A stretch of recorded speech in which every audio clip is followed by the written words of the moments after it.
Good Day's Paul Milliken is on the hooch with more on the National Safe Boating Week. Hey, Paul, you look good out there. I know. We were just saying this is not a bad day at the office. Floating in the middle of the Chattahoochee. It is beautiful right now, but today is a very important day because this is an important week. It is National Boating Safety Week, and there are a lot of things that you can do, small things, that will make a huge life-saving difference. So we've got tips for you coming up right after the break. Stay tuned.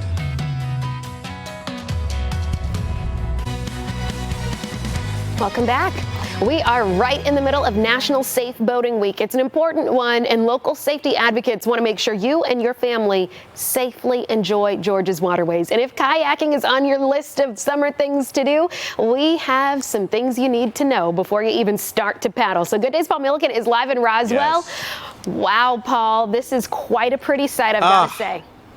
It's gorgeous. I have to tell you, I mean, I have a lot of great mornings, but this is very high on the list because number one, it's beautiful. Number two, we're with some great people. And number three, we're getting a little exercise this morning, which is nice. And Andrea, I love that you always say kayaking is a great way to trick yourself into exercising, right? Absolutely. Get a little accidental exercise. Yes, I love that. Okay, so this is so interesting. We're talking about boating safety tips. It is National Safe Boating Week. And before we left the shore, I pulled out my phone. I was like, we got to take a selfie, a before selfie. And your first reaction was, this is actually a safety tip. And I was like, what are you talking about? So how is taking a selfie a safety tip? So we like to give a float plan to somebody who's not on the river with you. Yeah. And tell them where you're putting in and where you're taking out, what time you plan to be off the water. Yeah. And you take a selfie. Yeah. And it's usually time stamped. So they know like when you really got on the water. Yeah. They know who's with you. They know what you're wearing. Yes. And you give them an action step. So like if we're planning to get off the water by 11, I probably would say, because things never go on schedule on the river, right? So I would probably say, if you haven't heard from me by 1, call this number and tell them to come look for me. Okay. Something went wrong. Yeah, that is so smart. And again, to have that picture that shows who was in the group, what you were wearing, so you have real information you can give people if something goes wrong. That is really smart. Okay, so now we're here in the water. First of all, does it get any better than this, Andrea? This is pretty awesome. And I was going to say, people don't take enough advantage of this. You guys, this is something we have in the middle of our city. Like, we are not in a faraway rural area right now. We are in Roswell on the Chattahoochee River, and it's amazing. What are some mistakes that you think people make when they first get in the kayak or the canoe and get on the water? Well, one of the things that you can do to make it better, right? They feel a little tippy, and but they're just sort of like all over in the boat, right? Yeah. My boat has foot pegs. Your boat has slots. Yes. If you prop your feet so that your knees are slightly bent, that makes your whole lower body part of the hull of the boat. That makes you more stable. Yeah, it really is amazing how stable you instantly feel when your feet go into those slots. And now, as you guys can see, I can rock back and forth, but I don't feel unstable doing that. That's right. As long as you keep your head and shoulders over your hips and keep it sort of 90 degrees over the water, you're not going to go over. Yeah, perfect. Okay, now let's talk about holding this. What is the proper way to hold this thing? So the paddle, you certainly want the curvy part toward you. The trick is it helps me read the name of the brand, right? If I put it over my head, kind of like goalpost, that's the furthest apart my hands should ever be. Okay. And if I put it sort of with my hands on the outside of my knees, those are the closest my hands should ever be. Okay. My hands should always be between those two positions. Yep. Okay, very simple. So you've got the grip on it. And then something you really teach a lot is the efficient way to paddle. Because what we tend to do is we totally use our arms, and that gets tiring really fast. It does. You blow your arms out, you get tennis elbow by the end of the day, and then you're a cranky mess and nobody wants to paddle with you again. Yes. The better way to do it is to use your core. Okay. And it starts with sitting up straight. The paddle stroke, if you're going forward, the paddle is going to make a mark that is parallel to the side of your boat. But the movement your body is going to make, I'm going to push with my feet, and I'm going to do the equivalent of turning like this. I'm going to turn at the waist. By uncoiling at the waist and in my lats, you know that machine in the gym where you go like this?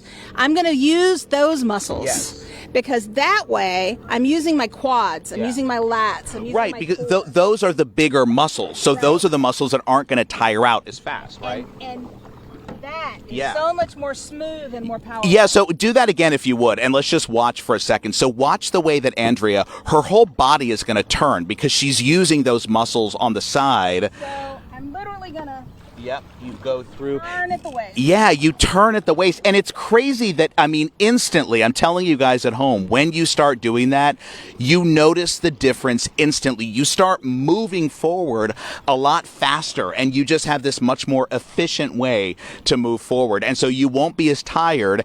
And the thing that we've been talking about, Andrea, is when you get really tired out and then something goes wrong, it's very hard to correct yourself if you fall out, to pull yourself back up when you're really tired. Once you're really tired, and particularly if you're in 60-degree water, I mean, the air temperature's lovely today. Yeah. But if I'm submerged in 60-degree water, I'm going to gasp.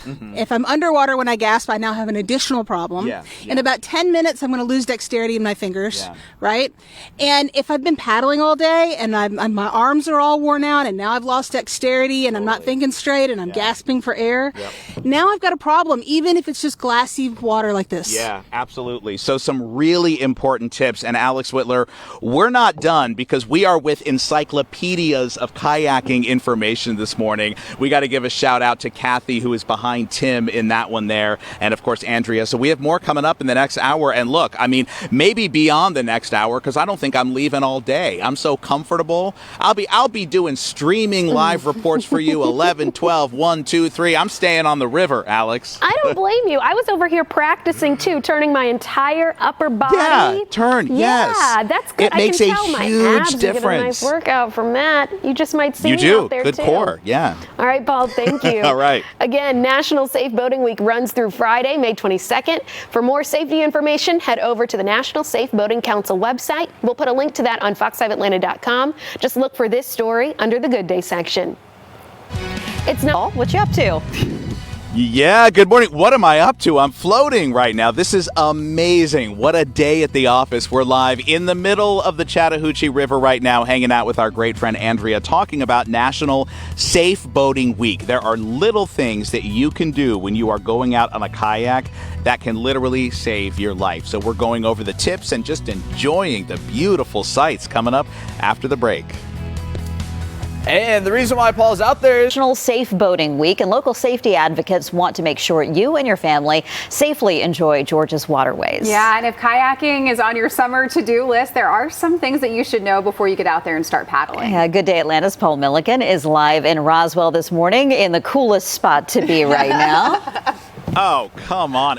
Life is so hard. Okay, look, I work so hard. I want you all to feel bad for me right now. My life couldn't get any worse than being here in the middle of the beautiful Chattahoochee. The sun is out, the breeze feels good, the water feels good, and I'm with a great person. Andrea, we got it pretty good today. We got a pretty good day. And the weather is gorgeous. So I heard Alex Forbes mention that. I mean, what a perfect day to be out. This really is. We're heading into kayaking season. It's the right time of year, and that's why it is National Safe Boating Week. Right now, we want you to be really safe when you are out on the water. And I want to say this again. We did this in the last hour, but I think this is such a good tip. Before you go out for whatever outdoor trip it may be, but especially on the water, take that selfie. Tell us why you should do that again. Yeah, take a selfie, send it to a friend who's not on the water with you. Yeah. Tell them your plan. I'm going to put in the water here at this time. I'm going to take out at this time. I expect to be off the water by 11 a.m. Yeah. But if you haven't heard from me by 1, then you need to call this number and have somebody look for me. Something has gone wrong. Yeah. And if you'd send the selfie, they know exactly who's with you. They know how many people. They know what you're wearing. It's usually timestamps. So they know what time you really got on the water. Yeah. It just gives a lot of information. Yeah, it's a really important document. And then, of course, if nothing happens, and that's what we hope for, you've got a great selfie and you can post it later. So let's talk about the deceptive nature of the water, too, because I was saying to you before, I mean, we're sitting in the calmest of water right now, and I really can't tell how fast we're moving until I look at the shore and see we are drifting quite fast. And that's what gets people into trouble, right? Yeah, no, typically these class 1 rivers, they tend to operate at around 2 to 3 miles an hour, whether you paddle or not. So you can get some distance on you if you haven't planned appropriately for where your car is parked and where you plan to get out.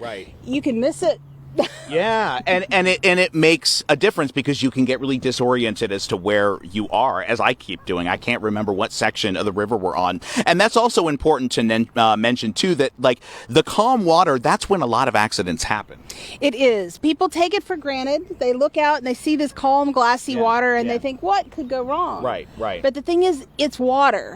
And if you get in a low oxygen environment, it doesn't take much to go wrong. Right. So you just have to plan to mitigate your risk. We don't want anybody to be scared, but we do want you to be prepared. Yeah, to plan ahead. And again, just taking a kayaking 101 class, the kind of thing you guys offered this past weekend to launch Boating Safety Week, is so important. Why do you recommend everybody take one of these classes? Well, for one thing, we love the sport, and we love bringing people into the thing we love to do, right? It's a great way to go out with your family. It's a great way to get into nature and get a little accidental exercise, connect with the river and the trees and everything. But the thing is, just a half day or a 1 day class, it doesn't take long to learn some really key nuggets of information that will change your whole experience.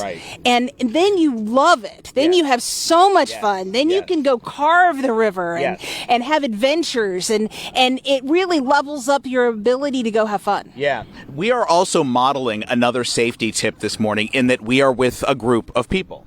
That's exactly right. That's exactly right. If you look at the statistics, and I know that's not as much fun, but 87% of the time, the life jacket's what saves you. When something goes wrong, that next group, that next statistically most important factor is somebody there to help you. That is, statistically speaking, the most important next factor is somebody there to help you when something unexpectedly goes wrong. Yeah, so paddle with a buddy and paddle, of course, with your life vest on. Now, you are such an advocate and an instructor for this sport. How can people get in touch with you? Because you actually have your own business now. It's Cross Currents Leadership. What do you do? Well, I do training. I do on-the-water training. So we do classes for the public, and I can do private lessons or put a whole class together. We also do instructor training. So if there's any group of people that would like to certify their staff or their volunteers to be trip leaders or instructors according to the national standards, we can organize that to get you a group of trip leaders or a group of instructors trained up. Amazing. So how can people find you at Cross Currents Leadership? Well, it's crosscurrentsleadership.com. Easy. Okay. Easy. It's on Instagram and on Facebook.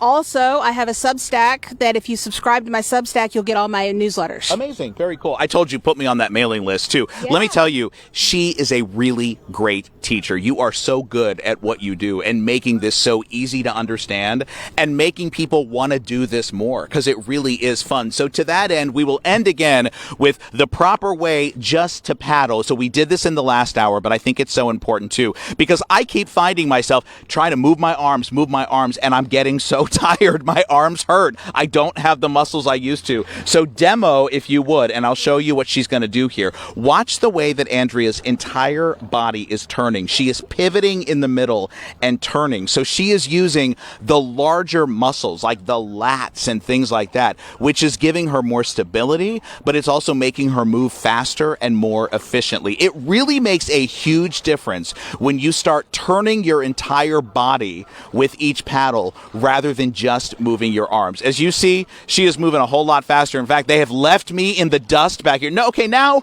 I feel like you're ganging up on me. Tim and Andrea are way upstream, and I'm just floating downstream by myself here. So we are no longer with the buddy system. I'm all alone back here. So you know what, Joanne and Natalie, I'll wait for you back here. I got a kayak waiting for you, and we'll see you on the. I'm like going my own direction now. I'm just floating myself down the river. Use that core. Bye. I don't have one. Natalie, Yes, you know me. do. I don't have a core. Yes, you do. I don't have one. I love you. You're the best. Thanks, right. Paul. We appreciate it. Again, National Safe Boating Week runs through Friday, May 22nd.